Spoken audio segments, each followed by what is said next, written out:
এমন একটি ভাইরাস আছে যা আপনার বাচ্চার শরীরে ঢুকে তার ইমিউন সিস্টেমের মেমোরি কার্ড ফরম্যাট করে দেয়। না, এটা কোনো সায়েন্স ফিকশন নয়। এই সাইলেন্ট কিলারের নাম হাম বা মিজেলস।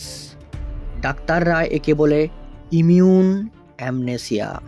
হাম হলে শরীর ভুলে যায় কিভাবে অন্য রোগের সাথে লড়তে হয়। মানে হাম সেরে গেলেও আপনার বাচ্চার সুরক্ষা কবচ শূন্য হয়ে যায়। মানে হামের পর সাধারণ সর্দি কাশি বা ডায়রিয়াতেও আপনার শিশুর প্রাণ যেতে পারে। একবার ভাবুন তো এটা কতটা রিস্কি। এই সিস্টেম রিস্টার্ট আটকানোর একটাই উপায়, এমআর ভ্যাকসিন।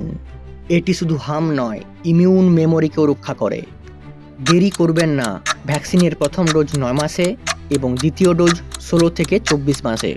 আপনার শিশুর সুরক্ষা মেমোরি বাঁচাতে আজই স্থানীয় স্বাস্থ্যকেন্দ্রে গিয়ে হাম এর উপযুক্ত টিকা নিয়ে নিন। হামের জ্বর কয়েক দিনে সারে, কিন্তু ইমিউন অ্যামনেসিয়া সারা জীবনের কান্না হতে পারে। তাই নিজেকে সচেতন রাখতে আমাদের মেডি রিপোর্ট গাইড চ্যানেলটিকে সাবস্ক্রাইব করুন।